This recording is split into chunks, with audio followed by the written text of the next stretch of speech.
Okay, so last class में हमने heating effect of current discuss किया था। हमने क्या बताया था, जब किसी भी कंडक्टर में क्या करंट फ्लो करता है, जब करंट फ्लो करता है तो क्या होता है, वो गर्म हो जाता है। गर्म हो जाता है तो वो क्या करता है, आपका हीट जनरेट करता है, जिस वजह से वो क्या हो जाता है, गर्म। ठीक है, तो उस हीट एनर्जी की वैल्यू भी हमने निकाला था। हीट एनर्जी का फॉर्मूला क्या होता है, अगर आई करंट फ्लो कर रहा है, आर रेजिस्टेंस है, तो H equal to I square R into T. इसके अकॉर्डिंग उसमें क्या होता है, हीट जनरेट होता है, जिसको हम क्या बोलते हैं, जूल्स लॉ ऑफ हीटिंग बोलते हैं। ठीक है, तो बहुत सारे इलेक्ट्रिकल अप्लायंसेज हैं जो क्या होते हैं, हीटिंग इफेक्ट ऑफ करंट पर क्या होते हैं, बेस्ड होते हैं, जो हम जनरली क्या करते हैं, यूज़ करते हैं। ठीक है, जैसे हम डेली लाइफ में यूज़ करते हैं, बल्ब है हमारा, इलेक्ट्रिक बल्ब, ये इसी प्रिंसिपल में वर्क होता है। हमारा हीटर है, वो भी उसी प्रिंसिपल में वर्क होता है। इसके अलावा क्या हो गया, आपका क्या हो जाएगा, टोस्टर हो गया, वो भी हीटिंग इफेक्ट ऑफ करंट पर वर्क करता है। ठीक है, तो ऐसे बहुत सारे आपके इलेक्ट्रिकल अप्लायंसेज हैं जो हीटिंग इफेक्ट ऑफ करंट पे वर्क करते हैं। ठीक है, इसके अलावा जो हमारे घरों में क्या होता है, कनेक्शन में फ्यूज़ वगैरह होते हैं, वो भी हीटिंग इफेक्ट ऑफ करंट पर वर्क करते हैं। ठीक है, तो कई सारे केस में क्या होता है, जो हीटिंग इफेक्ट होता है वो यूज़फुल होता है। हम यूज़फुल पार्ट को क्या करते हैं, यहाँ पर अप्लायंसेस में यूज़ करते हैं। ठीक है, और कई जगह वो क्या होता है, नुकसान भी करता है। तो हमें इसके एप्लीकेशंस यहाँ पे देखना है। तो डिफरेंट एप्लीकेशंस हो जाएंगे, जिनको हम दो पार्ट में बेसिकली डिवाइड कर सकते हैं। एक में क्या होगा, जिसको हम करंट से क्या करते हैं, आइडेंटिफाई करते हैं, और एक में उसकी हीट एनर्जी से आइडेंटिफाई करते हैं, मीन्स वो कितनी पावर देगा। ठीक है, तो जनरली इस तरीके से लिख सकते हैं हम, क्या हो जाएगा, जैसे हमने लिखा है यहाँ पे इलेक्ट्रिक हीटर, ये सब इसके एग्जांपल्स हो जाएंगे। इलेक्ट्रिक बल्ब, ठीक है, इलेक्ट्रिक बल्ब आपका इसका एग्जांपल हो गया। और क्या हो जा सकते हैं, इसके अलावा क्या हो जाएगा, टोस्टर, ठीक है, आपका टोस्टर होगा, ये भी हो जाएगा। और क्या हो जाएगा, फ्यूज़, ठीक है, एट्सेट्रा। ठीक है, इस तरीके से बहुत सारे क्या हैं आपके एप्लीकेशंस है। ठीक है, इलेक्ट्रिक आयरन भी हो जाएगा।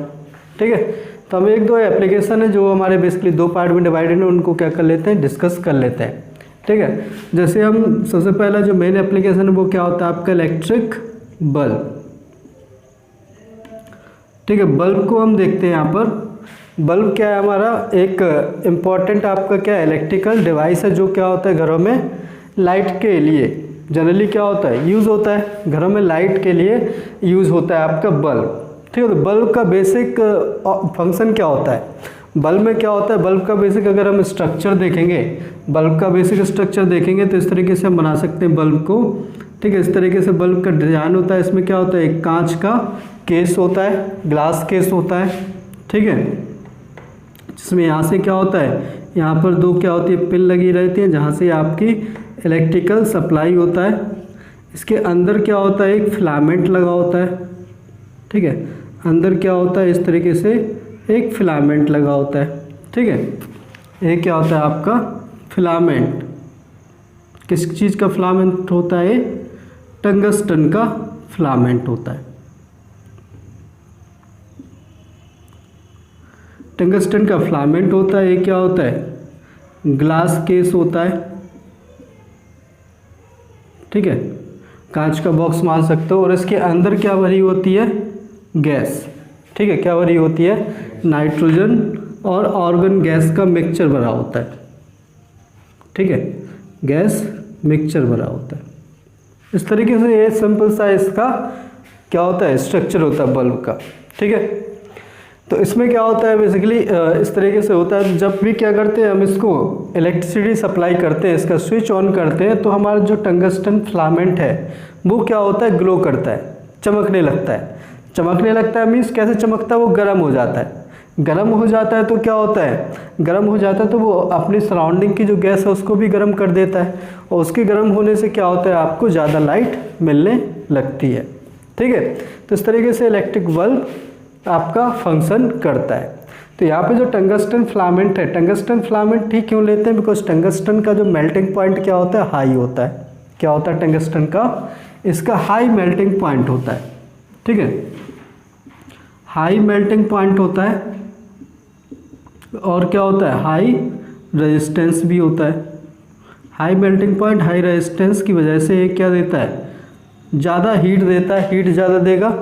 और क्या हो जाएगा, हीट ज़्यादा देगा, क्या होगा, और पिघलेगा भी नहीं, ठीक है, और इससे पिघलेगा भी नहीं तो ज़्यादा ग्लो करेगा तो हमें ज़्यादा लाइट देगा, ठीक है। इस तरीके से जो नाइट्रोजन और आर्गन गैस का मिक्सचर है क्या होती हैं, ये नॉन रिएक्टिव गैसेस होती हैं, ठीक है। आर्गन तो वैसे भी इनर्ट होता है, नाइट्रोजन भी यहाँ पे किसी से रिएक्ट नहीं करता है, तो जस्ट क्या होती है, इसको उसकी जो क्या हो रही है, जो ग्लोनेस है, बिकॉज पतला सा फिलामेंट होता है, बहुत पतला सा होता है, तो उतनी ज़्यादा चमक नहीं सकता है, तो इसलिए गैसेस क्या करती हैं, उसकी लाइट को स्केटर कर देती हैं, फैला देती हैं, जिससे हमें दिखता है कि बहुत ज़्यादा लाइट आ रही है, ठीक है। तो इस तरीके से बल्ब होता है। अब जो भी इस बल्ब का हो गया, इसी तरीके से आप कोई भी इसके अदर एग्जांपल क्या हो जाएंगे, जैसे इलेक्ट्रिक हीटर है, वो भी इसी तरीके से वर्क करता है, उसमें करंट फ्लो करता है, तो उसमें जो कॉइल होती है वो गर्म हो जाती है, ठीक है, वो गर्म हो जाती है तो चमकने लगती है, वो हीट देती है, वो हीट के लिए होता है, लाइट के लिए नहीं होता है। इसी तरीके से आपका टोस्टर हो गया, इलेक्ट्रिक आयरन हो गया, ये सब इसी तरीके से वर्क करते हैं, उसमें करंट जाता है तो वो क्या हो जाते हैं, गर्म हो जाते हैं, ठीक है। तो कितनी ये क्या देंगे, एनर्जी देंगे। यहाँ पे हमें किस चीज़ से मतलब है, किस चीज़ से मतलब होता है, यहाँ पर कितनी वो एनर्जी दे रहे हैं उससे मतलब है, मतलब कितना पावर दे रहे हैं। जैसे हमने 220 वोल्ट लगाते हैं, जैसे हर एक इलेक्ट्रिकल डिवाइस जब आप मार्केट से ख़रीदने जाओगे, ठीक है, तो उसके ऊपर क्या लिखी होती है, उसकी रेटिंग क्या लिखी होती है, रेटिंग लिखी होती है, ठीक है। रेटिंग क्या होता है, मीन्स क्या होगा, जैसे आपके घर में कितना 220 वोल्ट आता है, ठीक है, हमारे घरों में 220 वोल्ट आता है, तो जितने भी इलेक्ट्रिकल डिवाइसेस हैं उनकी रेटिंग क्या होती है, 220 वोल्ट पर ही होती है, ठीक है। तो 220 जब वोल्ट पर होती है तो 220 वोल्ट के अलावा कितनी वो पावर देगा, तो पावर और ऑपरेटिंग वोल्टेज, ठीक है। जैसे बल्ब है, बल्ब जनरली आप खरीदने जाओगे तो उसका क्या होगा, पावर और ऑपरेटिंग वोल्टेज, दो चीज़ें उसके ऊपर लिखी रहेंगी, ठीक है। एक इसका मतलब क्या होगा, जैसे 60 वॉट 220 वोल्ट है, इसका मतलब क्या है कि एक क्या होगा, 60 वॉट मैक्सिमम पावर कितनी दे सकता है, 60 वॉट, और मैक्सिमम कितना वोल्टेज पर इसको यूज कर सकते हैं, 220 वोल्ट, ठीक है। तो एक क्या होता है 220 वोल्ट, इसका क्या होता है operating voltage. Means operating voltage क्या होता है, किसी भी इलेक्ट्रिकल डिवाइस का ऑपरेटिंग वोल्टेज वो वोल्टेज होता है जिससे हाई वोल्टेज पर वो वर्क नहीं करेगा। और ये क्या होगा, ये क्या होता है ऑपरेटिंग पावर में से मैक्सिमम पावर इतनी दे सकता है, इससे ज़्यादा पावर नहीं दे सकता है, ठीक है। ये क्या होगा, उसकी maximum power, electrical power maximum कितनी दे पाएगा, जितनी उसकी रेटिंग है, अपनी रेटिंग से ज़्यादा पावर नहीं दे सकता है, ठीक है।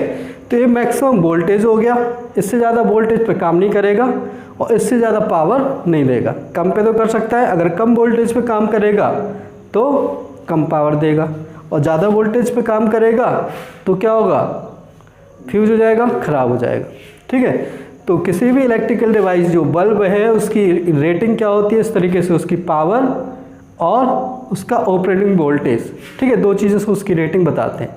पावर होगा जो मैक्सिमम पावर वो देगा, और वोल्टेज होगा उसका operating voltage, means maximum voltage जो जिस पर हम उसको ऑपरेट कर सकते हैं। इससे ज़्यादा वोल्टेज पर अगर हम लगाएंगे तो बल्ब क्या हो जाएगा, फ्यूज हो जाएगा, ठीक है। और सेम जो रेटिंग होती है वो किस में आएगी, हीटर में भी आएगी, ठीक है। हीटर हो गया, टोस्टर होगा, उसमें भी यही रेटिंग होती है, ठीक है, उसकी पावर, उसका ऑपरेटिंग वोल्टेज। इसके अलावा एक इलेक्ट्रिक आयरन भी होता है, आयरन, उसमें भी क्या होती है, सेम इसी तरीके की रेटिंग होती है, ठीक है। जैसे हीटर हो गया और आयरन हो गया, इलेक्ट्रिक आयरन, इनमें क्या होगा, ये ज़्यादा पावर देंगे, नहीं देंगे, क्या देंगे, ये ज़्यादा पावर देंगे, ठीक है। बल्ब क्या होगा, उतनी पावर नहीं देगा, बल्ब 60 वाट का हो गया, 100 का हो गया, 200 वाट का हो गया, ज़्यादा से ज़्यादा इतनी पावर दे सकता है, ठीक है। तो इस तरीके से इलेक्ट्रिक बल्ब आपका होता है। दूसरा जो हम क्या होगा, ये सारे आपके इलेक्ट्रिक, इसमें क्या होगा, इलेक्ट्रिक बल्ब में electric heater, electric toaster, electric iron, सबका रेटिंग इसी तरीके से होगा, ठीक है। सबका फंक्शनिंग भी इसी तरीके से है, बस इसमें क्या होगा, लाइट देता है बिकॉज इसमें गैस भरी होती है, बाकी में गैस नहीं भरी होती है, ठीक है। अब जो दूसरा आता है आपको क्या होता है, इलेक्ट्रिक फ्यूज़, ठीक है। जो दूसरा टाइप का आपका इलेक्ट्रिकल डिवाइस आता है उसको बोलते हैं इलेक्ट्रिक फ्यूज़, ठीक है। इलेक्ट्रिक फ्यूज़ बेसिकली क्या होता है, एक वायर होता है, ठीक है, आपने सुना होगा फ्यूज़ के बारे में, सुना होगा हर जगह सर्किट में या फिर किसी भी इलेक्ट्रिकल डिवाइस में, किसी भी इलेक्ट्रिकल अप्लायंस में फ्यूज़ लगा होता है। फ्यूज़ क्या करता है, फ्यूज़ क्या होता है, एक छोटा सा वायर होता है, ठीक है, क्या होता है, ठीक है, लिख सकते हो, it is a wire of low melting point.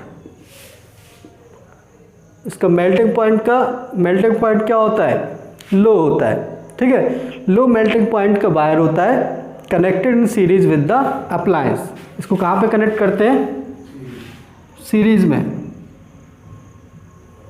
Connected in series with electrical appliance.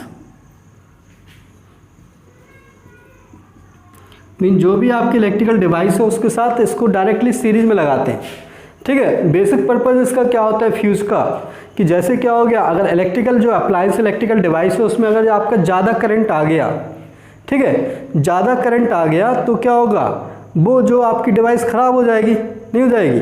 तो फ्यूज़ का काम क्या होता है, उस डिवाइस को ख़राब होने से बचाना, ठीक है। तो ये फ्यूज़ क्या करता है, जैसे ही उसमें उसकी कैपेसिटी से ज़्यादा करंट आता है तो फ्यूज़ क्या हो जाता है, मेल्ट हो जाता है। फ्यूज़ मेल्ट हो जाएगा और सर्किट को क्या कर देगा, ब्रेक कर देगा, ठीक है। जैसे क्या हो गया आपका, जैसे कोई बल्ब ही है, आपने क्या लिया, इस तरीके से वायर है और यहाँ पे आपने क्या लगा हुआ है, इसमें एक बल्ब लगा हुआ है, ठीक है। इस तरीके से कोई सप्लाई लाइन जा रही है, ऐसे दो वायर जा रहे हैं, जनरली क्या होते हैं, इस तरीके से दो वायर जाते हैं, लाइव हो गया, ये न्यूट्रल हो गया, इस तरीके से ये जा रहा है, ठीक है। अब क्या होगा, जैसे आपने क्या लगाया हुआ है, यहाँ पे इस तरीके से स्विच, यहाँ पे फ्यूज़ लगाए, यहाँ पे क्या लगाए, फ्यूज़, समझ आ गया, ये फ्यूज़ लगाया हुआ है, फ्यूज़ वायर है, ठीक है। ये क्या हो गया, बल्ब हो गया, फ्यूज़ हो गया, ठीक है। अब क्या होगा, जैसे इसको हम क्या कर देते हैं, अकेला बल्ब ही है, इस तरीके से कनेक्ट कर दिया, ठीक है। अब जैसे अगर क्या हो गया, इस वाले वायर में क्या हो गया, अगर ज़्यादा करंट आ गया, जितनी की उसकी क्या है कैपेसिटी है बल्ब की कैपेसिटी से ज़्यादा करंट आ गया तो क्या होगा, तो फ्यूज़ वायर क्या हो जाएगा, मेल्ट हो जाएगा। और फ्यूज़ वायर जैसे मेल्ट हो गया, ये वायर अगर आपका यहाँ से मेल्ट हो गया तो सर्किट ब्रेक कर देगा, तो फिर बल्ब में करंट नहीं जाएगा, ठीक है। तो यहाँ पे फ्यूज़ वायर इस तरीके से कनेक्ट होता है। और फ्यूज़ वायर की क्या होती है, रेटिंग किस फॉर्म में होती है, करंट के फॉर्म में, ठीक है। किस फॉर्म में होती है, इसकी जो रेटिंग होती है वो किस में होती है, रेटिंग होती है इसकी एम्पियर में, किस में, एम्पियर करंट। मीन्स रेटिंग क्या होती है, फ्यूज़ वायर की रेटिंग होती है कि मैक्सिमम एक कितना करंट ले सकता है, ठीक है। रेटिंग क्या होती है इसकी, क्या होगी rating, maximum current that can flow through the wire, जो वायर से मैक्सिमम करंट फ्लो कर सकता है, ठीक है, वो इसकी रेटिंग होती है।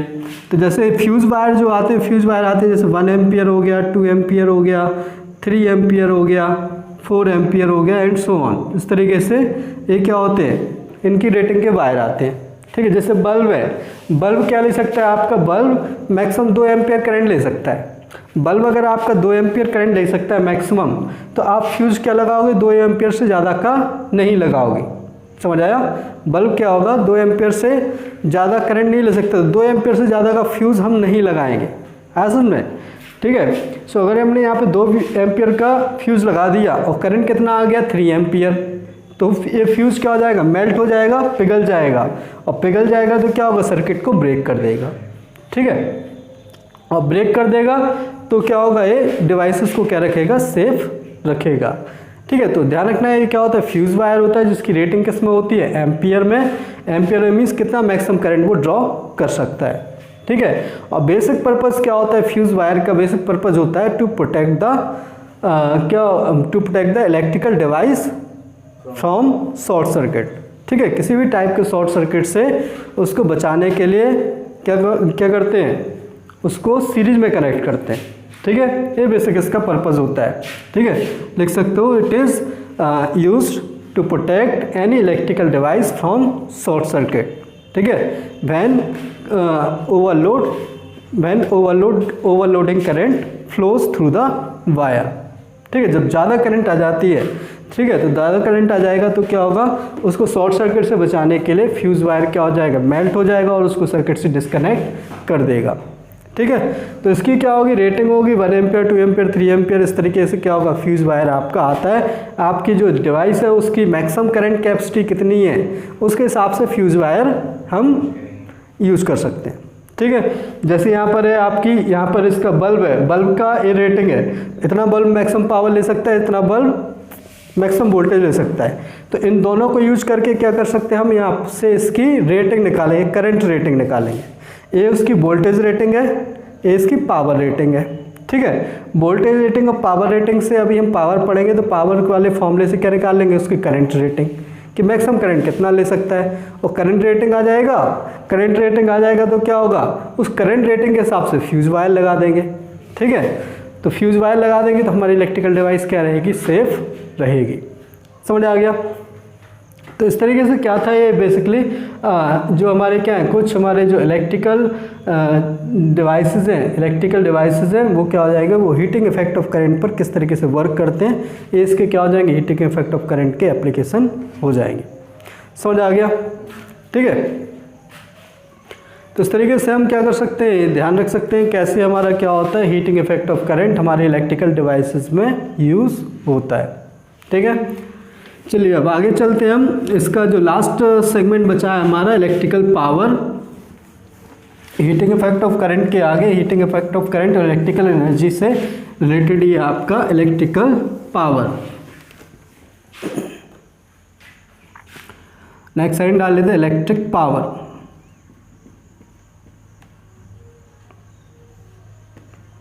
तो जैसे कि आपने पावर क्या होगा 9th क्लास में ही पढ़ा होगा, पावर क्या होता है, क्या होता है पावर, जैसे एनर्जी होता है capacity to do work, work करने की जो कैपेसिटी होती है उसको एनर्जी बोलते हैं। ठीक है, और पावर क्या होता है,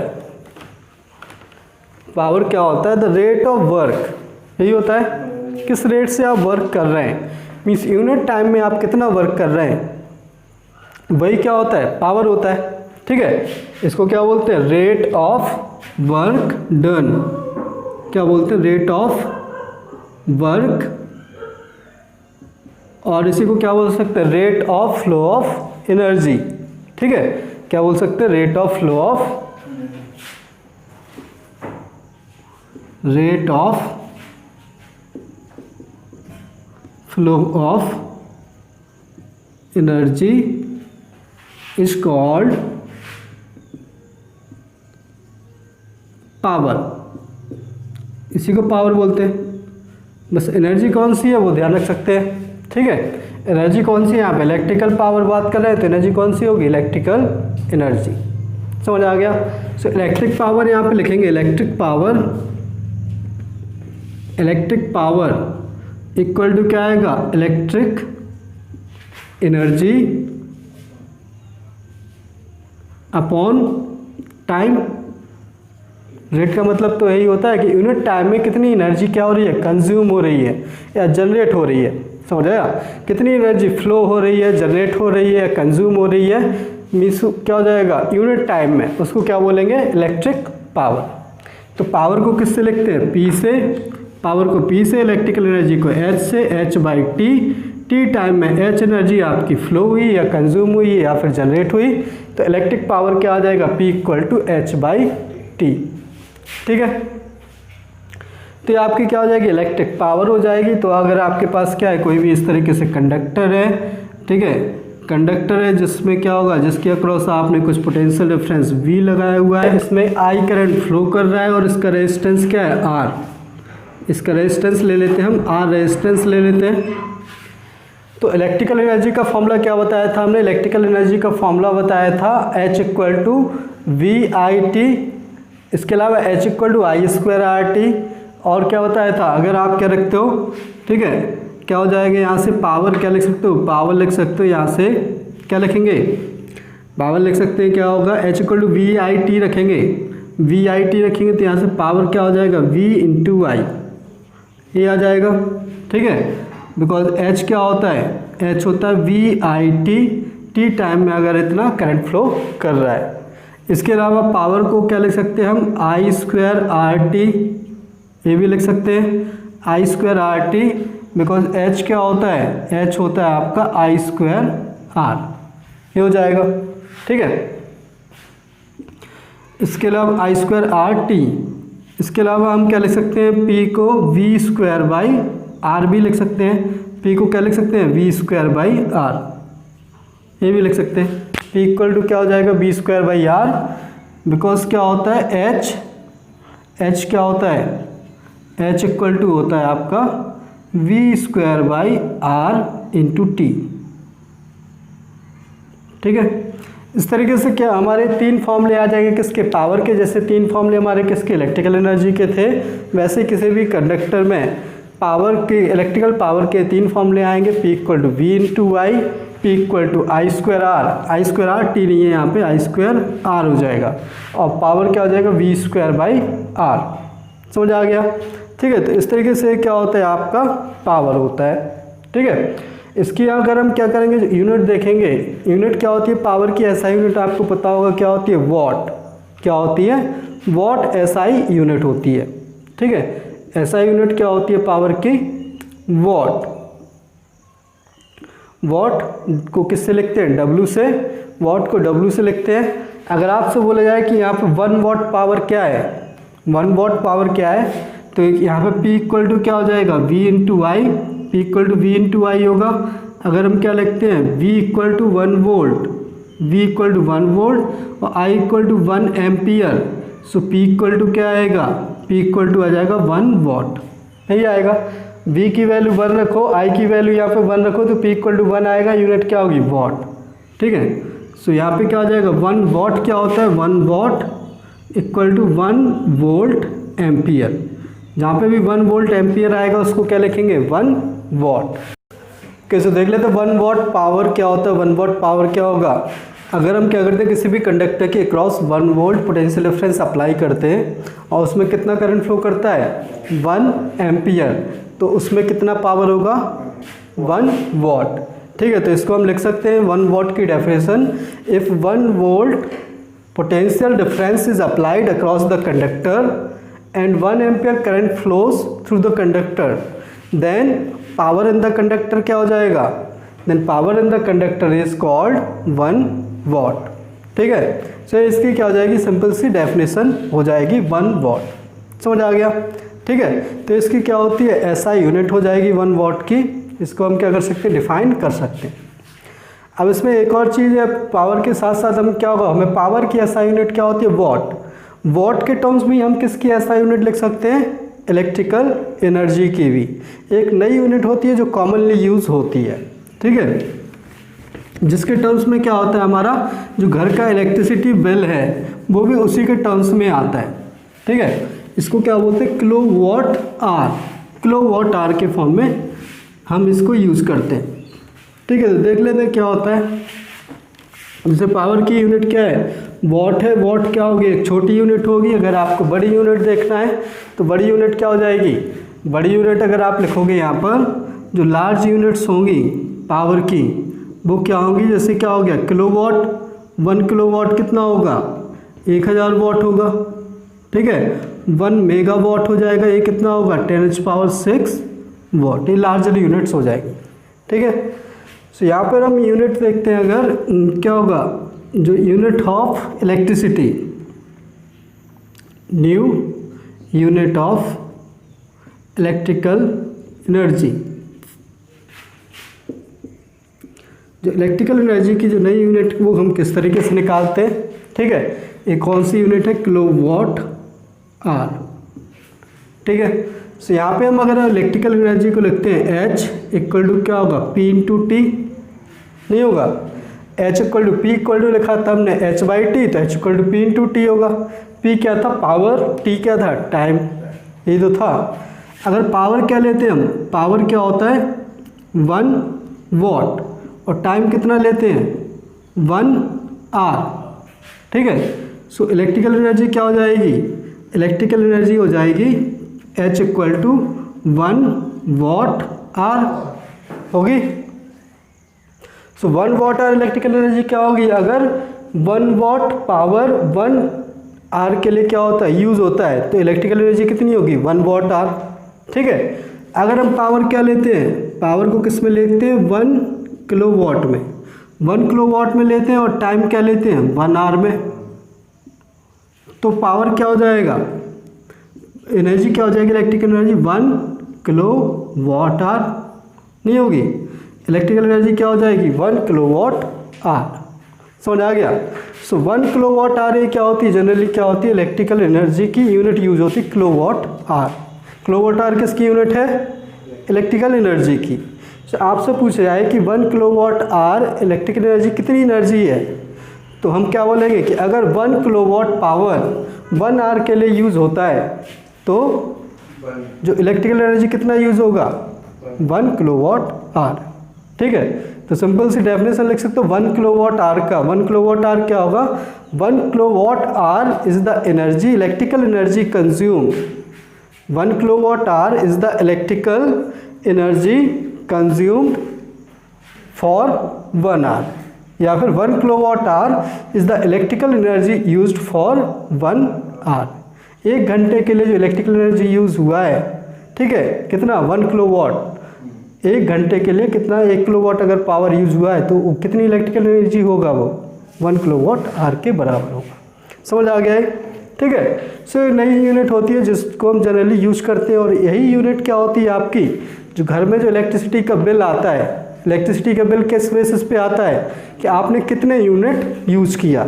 ठीक है, घरों में ये आता है कि जैसे आपकी 100 यूनिट आपने इलेक्ट्रिसिटी बिल यूज़ किया तो क्या होगा, उसके हिसाब से बिल देना पड़ेगा। जैसे 1 यूनिट का कॉस्ट बता दिया 5 रुपये, आपने 100 यूनिट यूज़ किया, 100 यूनिट यूज़ किया तो क्या होगा, तो आपको क्या होगा, कितना, 100 मल्टीप्लाइड बाई 5 कर देंगे तो इतना बिल आपको देना पड़ेगा।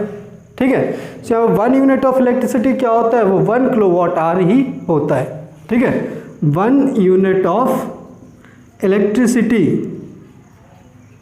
1 यूनिट ऑफ इलेक्ट्रिसिटी किसके बराबर होता है, 1 किलोवाट आवर। ये चीज़ हमें क्या रखना है, ध्यान रखना है।